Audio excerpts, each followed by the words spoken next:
आज पहाटे मी 4:30 वाजता उठून जेवण बनवून घेतलं. इथं चपाती आणि भाजी बनवली होती. त्यानंतर नाश्त्यासाठी सगळ्यांना उपीट बनवलं होतं. त्यातलं थोडं उपीट मी डब्यामध्ये भरून घेतलं. थोडं कुरमुरे आणि बाकीचं थोडंसं खाऊ घेऊन मी बॅग पॅक केली.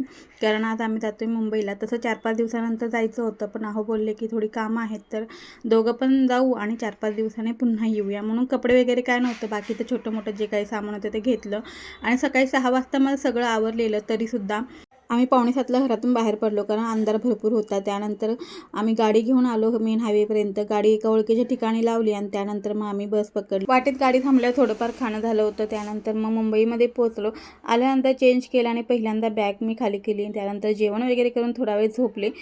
उठल्यानंतर 5 वाजता मी घर आवरायला घेतलं. 6 वाजेपर्यंत थोडंफार होता होईल तेवढं घर आवरलं.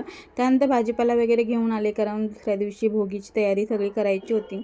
थोडंच घर साफ केलं होतं, कारण पुन्हा 4-5 दिवसांनी जायचं होतं आणि उद्या थोडंफार करता येईल म्हणून मी फक्त फर्निचरवरती सगळी जी काही धूळ वगैरे होती ते सगळं साफ करून घेतलं आणि नंतर मग लादी पुसून घेतली.